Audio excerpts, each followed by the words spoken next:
क्या होगा जब तीन दोस्त टाइम ट्रेवल का इस्तेमाल कर अमीर बनने की कोशिश करते हैं, लेकिन उन्हें पता नहीं था कि समय से खेलना उन पर कितना भारी पड़ेगा। वे पास्ट में ही फंसे रह जाएंगे। अब इससे आगे क्या होगा? अब ये वीडियो हमारी नई time travel series changing history का दूसरा सीजन है। सो इससे पहले आप इसके पहले सीजन को हमारे चैनल पर देख सकते हैं। और अब चलिए शुरू करते हैं आज के नए टाइम ट्रेवल एडवेंचर को। अब डैन, डेबरा और क्रिस तीनों के ही पास टाइम मशीन होने से वे बहुत खुश थे। डेबरा जो कि खुद 17वीं शताब्दी से है, उसने प्रेजेंट टाइम में आकर यहाँ का सब कुछ सीख लिया। अब तो वो ये भी चाहती है कि वो खुद का अपना एक आइसक्रीम पार्लर शुरू करे, क्योंकि पिछली बार साल 1998 में टाइम ट्रेवल करने के बाद उसे अब खुद के लिए कुछ करना है। हालांकि अब डैन और क्रिस पैसे तो दोनों के ही पास नहीं थे। डैन चूंकि सिर्फ एक लैब असिस्टेंट रहा है, तो वहीं क्रिस अपने करियर की शुरुआत कर रहा था। तो वे आइसक्रीम पार्लर को शुरू करने के लिए डेबरा को पैसे कहां से दे। अब तीनों ने मिलकर फैसला किया कि चूंकि उनके पास एक टाइम मशीन है, तो वे इसे पास्ट में जाकर अपने लिए पैसे कमाएंगे। वैसे भी फ्यूचर की जानकारी का इस्तेमाल कर वे बैट्स लगाकर बहुत से पैसे जीत सकते हैं। अब डेबरा ने बताया कि वो ऐसे समय को देखना चाहती है जब अमेरिका इवॉल्व हो रहा था, यानी कि 19वीं शताब्दी का समय। तो वे साल 1920 में जा सकते हैं, वो समय जब अमेरिका में बहुत सारी माफिया गैंग्स काम किया करती थी। तो अगर वे तब के समय में बैट्स लगाकर पैसे भी जीतेंगे तो कोई उन पर शक नहीं करेगा, और वे उस वक्त में जाकर बैट्स लगाकर सोना जीत सकेंगे और उसे प्रेजेंट में लाकर बेच देंगे, जिससे कि उनके पास बहुत पैसे आ जाएंगे और वे अमीर बन जाएंगे। अब डैन, डेबरा और क्रिस तीनों ही पूरी तैयारी के साथ साल 1920 में टाइम ट्रेवल कर जाते हैं। उन्होंने इसी समय का गेटअप भी लेकर खुद को यहीं जैसा ढाल लिया। वहीं प्रोफेसर क्रिस चूंकि हिस्ट्री के बारे में सब जानता है, तो उसने बाकी दोनों को समझाया कि अभी वे शिकागो में हैं, जहां की इस समय बहुत सारी गैंग्स काम किया करती हैं। तो वे यहाँ पर न्यूयॉर्क की एक बड़ी गैंग से होने का दावा करेंगे और आज वाले गेम में बैट लगाकर बहुत सारा सोना जीत लेंगे। डैन और डेबरा भी खुश थे कि वे यहाँ पर गैंगस्टर होने की एक्टिंग करेंगे, जैसा कि वे अपनी रियल लाइफ में कभी नहीं बन पाए। हालांकि जब तीनों शाम होते ही पास के एक बार में जाकर बैट लगाने लगते हैं, तो वहाँ का बारटेंडर उन्हें पहचानने से मना कर देता है। ऊपर से न्यूयॉर्क की गैंग का यहाँ आना ही मना था। तो अब खुद को घिरता देख डैन ने तभी के तभी झूठ बोल दिया कि वे असल में न्यूयॉर्क से नहीं बल्कि शिकागो से ही हैं और वे एल कपोने के गैंग मेंबर्स हैं। दरअसल एल कपोने साल 1920 के आसपास शिकागो शहर में बहुत फेमस था। उसकी गैंग का पूरे ही शहर में कंट्रोल रहता, इसलिए अब एल कपोने का नाम सुनकर वो बारटेंडर उन्हें सारी ही ड्रिंक्स और टेबल फ्री में ऑफर करता है। एल कपोने की गैंग के खिलाफ इस पूरे शहर में कोई नहीं बोल सकता, इसलिए डैन ने उसका नाम लिया। हालांकि अब क्रिस डर जाता है, क्योंकि ये उन्होंने प्लान नहीं किया था। ऊपर से उसे हिस्ट्री से पहले से पता था कि एल कपोने कितना खतरनाक है। अगर उसे इस समय में पता चला कि तीन लोग उसकी गैंग से होने का झूठा दिखावा कर रहे हैं, तो वो तो उन्हें जान से मार देगा। डैन और डेबरा हालांकि अभी भी चिल थे कि वे तो आज रात पैसा लेकर वापिस से फ्यूचर में चले जाएंगे और उन्हें कुछ नहीं होगा। और वे क्रिस को भी कहते हैं कि अब उसे पार्टी को एंजॉय करना चाहिए। उनके पास टाइम मशीन होने से उन्हें डरने की जरूरत नहीं कि अब सरप्राइजिंगली खुद एल कपोने ही उनके सामने आकर उन पर गन पॉइंट कर देता है। वो पूछता है कि वो तो उन्हें जानता तक नहीं, तो वे उसकी गैंग से होने का झूठा नाटक क्यों कर रहे थे। अब उन तीनों में से क्रिस ही सबसे ज्यादा हिस्ट्री जानता है, तो वो बहाना बनाने लगा कि कैसे वे तीनों एल कपोने और उसकी गैंग के बहुत बड़े फैंस रहे हैं। वे तो उसके साथ मिलकर काम करना चाहते थे। यहाँ क्रिस ने कपोने के बचपन की कुछ ऐसी डिटेल्स भी बताई जो कि आम लोगों को पता नहीं थी, और क्रिस को ये सारी डिटेल्स हिस्ट्री बुक से पता चली, जिससे कि कपोने को लगा कि ये तीनों सच में उसके फैंस हैं। और वो अब उन्हें टेस्ट करने के लिए अपने साथ अभी के अभी एक रोबरी पर चलने को कहता है। अब तीनों मना भी नहीं कर सकते, वरना तो कपोने उन्हें ही गोली मार देगा। वही उनका बैग भी गलती से कपोने के पास चला गया, यानी कि उनका इस बार भी टाइम ट्रेवल कर पास्ट में आने का प्लान गड़बड़ हो गया। वे ऐसे जंजाल में फंस गए कि अब उन्हें कपोने के साथ मिलकर चोरी डकैती करनी पड़ रही है। तीनों अब किसी तरह से इस डकैती को अंजाम देकर कपोने के साथ उसके घर पहुंच गए। वहीं अब कपोने को लगा कि वे तीनों उसके काम आ सकते हैं, तो वो उन्हें फाइनली अपनी गैंग में शामिल कर लेता है। इसी बीच उसने डैन से उसका टाइम बैग लेकर अपनी सेफ में बाकी सोने के साथ रख दिया। उस सेफ का पासकोड सिर्फ कपोने को ही पता है। सो अब डैन, क्रिस और डेबरा को कैसे भी करके कपोने की सेफ का पासवर्ड जानना होगा, ताकि वे अंदर से अपना टाइम बैग लेकर वापिस से अपने समय साल 2025 में जा सकें। अभी के लिए तो वे तीनों ही इसी समय यानी कि 1920 में फंस चुके हैं। तो वे अब इसी समय में रहने लगे। वहीं वे कपोने को खुद पर भरोसा दिलाने के लिए उससे काफी सारी बेट्स जितवाने लगे। वे बेट्स जो कि वे अपने लिए जीतने आए थे।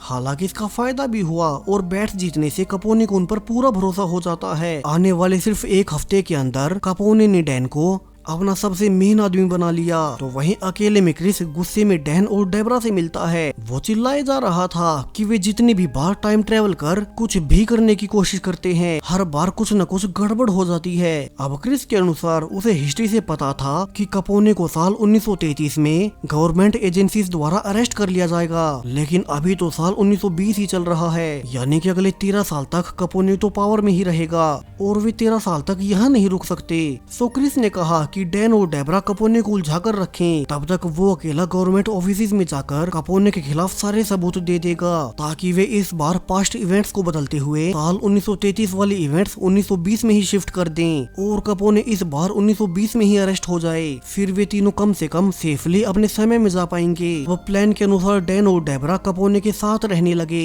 तो वहीं क्रिस कपोने के खिलाफ सारे सबूतों के साथ गवर्नमेंट ऑफिस में चला गया, लेकिन अब इसकी खबर कि क्रिस कपोने के खिलाफ सबूत देने गवर्नमेंट के पास गया है, ये सारी जानकारी कपोने को मिल गई। वहीं उसी तो क्रिस शुरू से ही पसंद नहीं था। तो अब कपोने को डैन और डेबरा पर भी शक होने लगता है कि कहीं क्रिस की तरह वे भी उसे धोखा न दे दें। वो उन दोनों को मिलाकर एक लॉयल्टी टेस्ट देने को कहता है। कपोने ने कहा कि उन दोनों को अपने ही साथी क्रिस को मारना होगा, वो भी उसकी आंखों के सामने। अब डैन और डेबरा इसके लिए उसके सामने हाँ कह देते हैं। दोनों अब जल्दी से क्रिस से मिलने गए, जिसने की रिवील किया कि वो गवर्नमेंट के ऑफिस में कपोने के खिलाफ सबूत देने गया था, लेकिन वहाँ के तो सारे ही एम्प्लॉइज कपोने की जेब में हैं। उसने काफी बड़ी घूस देकर उन सबको खरीद लिया। ये सुनकर डैन और डेबरा भी समझ गए, इसलिए कपोने को पता चल गया था कि उसे क्रिस ही फंसवा रहा है। आज से गवर्नमेंट ऑफिस से वहाँ के किसी एम्प्लॉय ने ही पैसों के बदले में क्रिस का नाम बताया होगा, इसलिए उसने उन्हें क्रिस को मारने भेजा है। यानी कि क्रिस जिस 1933 की इवेंट को 1920 में करवाना चाहता है, वो अभी के लिए तो पॉसिबल ही नहीं, उल्टा वो खुद ही फंस गया और कपोने उसे मारने को ढूंढ रहा है। अब क्रिस को ऐसे घबराया हुआ देख डैन और डेबरा उसे अपना सीक्रेट प्लान बताते हैं, जिससे कि वे सेफली अपने समय में वापस जा पाएंगे। दोनों कहते हैं कि वे नाटक करेंगे कि वे क्रिस को पकड़कर उसे कपोने के घर उसके सामने मारने लाए हैं और फिर वे कपोने पर ही गन पॉइंट कर देंगे और उसे पासवर्ड पूछकर उसकी सेफ खुलवाएंगे, जिसके बाद वे सेफ से अपने बैग और अपने सारे सोने के साथ, जो कि उन्होंने कपोने के साथ मिलकर लूटा था और बैट्स में जीता था, वे उन सब को लेकर फ्यूचर में चले जाएंगे। हालांकि क्रिस डर जाता है क्योंकि ये प्लान बहुत खतरनाक है, लेकिन डैन और डेबरा ने समझाया कि अभी उनके पास इसके अलावा और कोई ऑप्शन नहीं। वे हमेशा के लिए इसी टाइम में फंसे रह जाएंगे अगर उन्होंने ये रिस्क नहीं लिया। जिसके बाद अब क्रिस को फाइनली इस प्लान के लिए मानना ही पड़ता है। अब कपोने के घर जाकर डेबरा कपोने की वाइफ के साथ रुक गई ताकि वो बीच में न आए, जबकि डैन अब क्रिस को कपोने के सामने लाकर ड्रामा करता है कि उसने कपोने का काम पूरा कर दिया और वो अब क्रिस को उसके सामने मार देगा। अब जैसा कि उन्होंने सोचा था वैसा ही हुआ। कपोने खुद डैन को इसके लिए अपनी गन दे देता है और अब जैसे ही डैन को गन मिली तो वो उसे उल्टा कपोने पर ही पॉइंट कर देता है और उसे सेफ खोलने को कहता है। क्रिस और डैन दोनों खुश थे, उन्हें लगा कि उनका प्लान काम कर गया, लेकिन सरप्राइजिंगली कपोने डरने की बजाय हंसने लगता है और यहाँ से रिवील हुआ कि इस गन में तो कोई बुलेट ही नहीं थी। दरअसल कपोने ऐसे ही अपनी गैंग मेंबर्स की लॉयल्टी का टेस्ट लेता रहता था। उसने जानबूझकर डैन को खाली गन दी और डैन ने जल्दबाजी में अपना सारा प्लान खोल दिया। अब पूरा गेम पलट चुका है। कपोने उन तीनों को यहीं जान से मार देगा। क्रिस को याद भी आया कि हिस्ट्री में उसने पढ़ा भी था कि कपोने ऐसे ही अपने मेंबर्स का लॉयल्टी टेस्ट लिया करता था, जिसमें कि वो अपने ही लोगों को खाली गन दे देता, लेकिन इतनी टेंशन के बीच वो सब भूल गया और अब वे तीनों फंस गए। अब कपोने कहता है कि वो उन्हें एक एक कर तड़पा तड़पा कर मारेगा, इसलिए उसने पहले क्रिस को अपने सेफ में बंद कर दिया ताकि वो पहले डैन को मार सके, क्योंकि डैन ने ही उसकी ओर गन पॉइंट की थी। लेकिन उसे पता नहीं था कि सेफ के अंदर वो बैग जो कि उसने डैन से लिया था वो असल में एक टाइम मशीन है और क्रिस अब सेफ में जाकर सीधा उसी बैग से साल 2025 में गया, जब 2025 में कपोने का ये घर एक म्यूजियम बन चुका है। यहाँ के टूरिस्ट भी क्रिस को अचानक से यहाँ देख हैरान रह गए कि ये कौन है। वहीं क्रिस तो अब एक लोहे की रोड लेकर उसी टाइम बैग से डैन और डेबरा को बचाने के लिए वापस साल 1920 में चला गया। इस बार वो सेफ के बाहर टाइम ट्रेवल करता है और कपोने, जो कि अब डैन को मारने ही जा रहा था, कि क्रिस उसके सिर पर वार कर उसे घायल कर देता है और डैन को बचा लेता है। यहाँ कपोने भी हैरान था कि क्रिस बंद सेफ के बाहर कैसे निकल गया, और वो भी उस वेपन के साथ जो कि उसके घर में कहीं नहीं थी। इसी बीच बाहर कपोने की पत्नी को अंदर से आवाज आ गई और वो डेबरा को मारकर एक गन लेकर अपने पति को बचाने आती है। उसने देखा कि डैन और क्रिस उसके पति कपोने को घेरे हुए हैं, तो वो उन दोनों को पीछे हटने को कहती है। तभी पीछे से डेबरा भी अपने साथियों को बचाने के लिए एक बड़ी गन ले आई और वे दोनों आपस में अंधाधुंध फायरिंग करने लगते हैं, जिसके बाद फाइनली उन्होंने कपोने और उसकी पत्नी को घेर ही लिया। वे अब अपने प्लान के अनुसार कपोने की सेफ से वो सारा सोना इकट्ठा कर, जो कि उन्होंने साथ मिलकर लूटा था और बैट्स में जीता था, तीनों फाइनली अपने टाइम बैग में बैठकर वापस से अपने समय यानी कि साल 2025 में आ ही जाते हैं। वे फाइनली अब अमीर बन गए। हालांकि पास्ट में कुछ समय के लिए हालात बहुत खराब हो गए थे, मगर तीनों ने एक दूसरे का साथ नहीं छोड़ा और अब वे आराम से इस सोने को आराम से थोड़ा थोड़ा बेचते रहेंगे और जीवन भर ऐश करेंगे। डेबरा भी खुश थी कि वो अब अपना आइसक्रीम पार्लर शुरू कर सकेगी। डैन और डेबरा अब आने वाले कुछ दिनों में अपने नए पार्लर की प्लानिंग करना शुरू कर देते हैं। तो वहीं क्रिस अपने काम पर जाने लगा, लेकिन अब क्रिस को इस यूनिवर्सिटी का हेड डेमियन मिलने बुलाता है। डेमियन बताता है कि उसने पिछले कई हफ्तों से ध्यान दिया कि क्रिस अपने काम पर पूरा ध्यान नहीं दे रहा और अगर ऐसा ही चलता रहा तो उसे क्रिस को उसकी जॉब से हटाना होगा। डेमियन क्रिस को बताता भी है कि कैसे उसे लगा था कि क्रिस एक बहुत बड़ा हिस्टोरियन बन सकता है, लेकिन पिछले कई हफ्तों से उसका अपने काम पर ध्यान नहीं है। तो क्रिस अभी खुद को संभाल ले, वरना तो डेमियन को उसे इस यूनिवर्सिटी से निकालना होगा।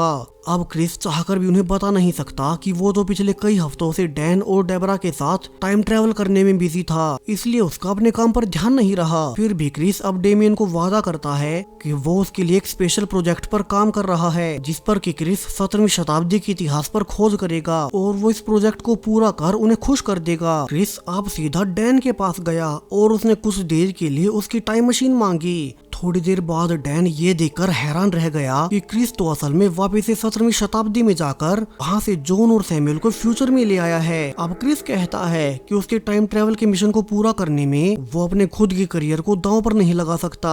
अब तो उसकी जॉब तक जाने वाली थी, इसलिए उसे ना चाहते हुए भी डैन की टाइम मशीन को अपने लिए इस्तेमाल करना पड़ा। वो अब जॉन और सैमुअल को अपने पास घर पर रखकर अपने उसी 17वीं शताब्दी वाले प्रोजेक्ट को पूरा करेगा, जिससे कि उसका सीनियर डैनियल उसे जॉब से ना निकाले। वहीं जॉन और सैमुअल, जो कि असल में 17वीं शताब्दी से हैं, उनके पास रहने से उसे सारी जानकारी ऑथेंटिक मिलेगी। डैन ये देखकर भी हैरान हो गया कि जॉन और सैमुअल इस समय में आकर बहुत खुश थे। अब तो उन दोनों को भी पता चल गया कि डैन डेबरा को लेकर भविष्य में आ गया था, यानी कि अब डैन, क्रिस और डेबरा के अलावा जॉन और सैमुअल को भी डैन की इस टाइम मशीन के बारे में पता है।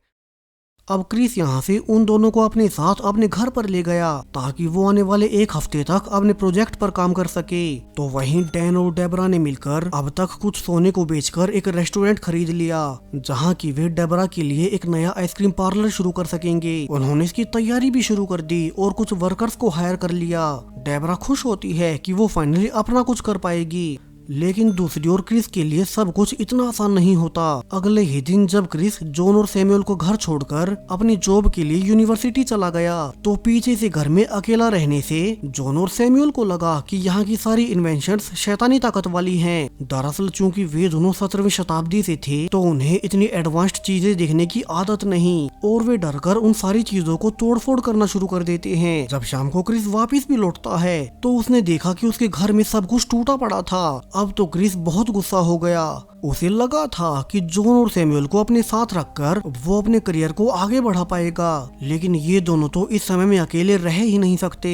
अगले दिन क्रिस जब डैन से आइडिया मांगता है, तो डैन ने सुझाव दिया कि क्रिस अपने घर पर सीसीटीवी कैमरास और स्पीकर्स लगवा दे, जिससे कि क्रिस उन दोनों को अपने काम पर से भी नजर रख पाएगा। क्रिस ऐसा ही करता है और जब भी वे दोनों कुछ गलत करने जाते, तो क्रिस उन्हें वहीं रुकने को कह देता। तो वहीं जॉन और सैमुअल तो समझ नहीं पाते कि भविष्य में कोई इंसान उनसे इतना दूर होकर भी उन पर नजर कैसे रख सकता है। और उन्हें लगा कि जो उनसे बात कर रही है वो भगवान की आवाज है। लेकिन जल्दी वो कैमरा भी टूट गया, जिसके बाद जॉन और सैमुअल क्रिस के घर से निकलकर उसकी यूनिवर्सिटी में पहुंच जाते हैं। क्रिस हैरान था कि दोनों को यहाँ का रास्ता कैसे पता चला, मगर वो भूल गए कि ये दोनों भी साल 1775 में इसी टाउन में रहा करते थे, तो ये टाउन तो सेम ही है। अब पढ़ने वाले बच्चों को तो क्रिस ने ये कहकर झूठ बोल दिया कि जॉन और सैमुअल थिएटर आर्टिस्ट हैं, जो कि पुराने समय के कपड़े पहने हुए हैं। लेकिन क्रिस का सीनियर डेमियन उसे फिर से डांटता है कि क्रिस अपने काम से हटकर आसपास की बेकार चीजों पर ज्यादा ध्यान दे रहा है। उसके पीछे 2 लोग उसकी क्लास तक आ गए। सो अब डेमियन फाइनली क्रिस को उसकी जॉब से निकाल देता है, यानी कि क्रिस का जॉन और सैमुअल को भविष्य में अपने समय में लाने का फैसला बेकार चला गया। अब उसकी जॉब भी चली गई। हालांकि डैन समझाता है कि मगर उनके पास तो बहुत से पैसे हैं, तो क्रिस को जॉब भी क्यों करनी। लेकिन क्रिस को पैसों के साथ साथ अपना काम भी बहुत पसंद है। वो बचपन से ही हिस्टोरियंस को लेकर पैशनेट रहा था, तो वो अपने काम को नहीं छोड़ सकता। अब डैन को आइडिया आया कि क्यों ना वो क्रिस की मदद करे। आखिर क्रिस ने भी पहले उसके साथ पास्ट में चलकर उसकी गलती को सुधारने में मदद की थी और दुनिया को बचाया था। सो इस बार डैन क्रिस के लिए कुछ करना चाहता है, और वो भी उसे बताए बिना। डैन अब अकेले में यूनिवर्सिटी के हेड डेमियन से मिलने गया। उसने उन्हें सब सच बता दिया कि प्रोफेसर क्रिस असल में पिछले कई हफ्तों से उसी के साथ टाइम मशीन से टाइम ट्रेवल कर रहे थे, इसलिए उसका काम पर ज्यादा ध्यान नहीं था, वरना तो प्रोफेसर क्रिस अपने काम में बहुत माहिर है। तो डेमियन क्रिस को उसकी जॉब वापस दे दें। अब ये सब सुनकर डेमियन को भी लगा कि डैन मजाक कर रहा है। वो कहता है कि अपने दोस्त की जॉब वापस दिलाने के लिए उसने आज तक भी इतना बुरा बहाना कभी नहीं सुना। सो डैन अब डेमियन को अपने साथ टाइम बैग में लाकर उन्हें टाइम में पीछे ले जाने लगता है, ताकि उन्हें अपनी सच्चाई प्रूव कर सके। लेकिन अब जैसे ही डैन ने अपनी मशीन शुरू की कि डेमियन की उम्र ज्यादा होने से उन्हें हार्ट अटैक आ गया और उनकी मौत हो जाती है। अब डैन हैरान था कि वो आगे क्या करे। क्रिस को तो जॉब वापस मिलेगी ही नहीं, लेकिन अब डेमियन के मरने का इल्जाम भी उसी के सिर पर आएगा, जबकि प्रोफेसर क्रिस को तो इस बारे में अभी कुछ भी नहीं पता। तो अब डैन फैसला करता है कि चूंकि उसके पास एक टाइम मशीन है, तो वो अभी समय में पीछे जाकर डैनियल को उसकी टाइम मशीन का इस्तेमाल करने से रोकेगा, फिर शायद से उनकी मौत ना हो।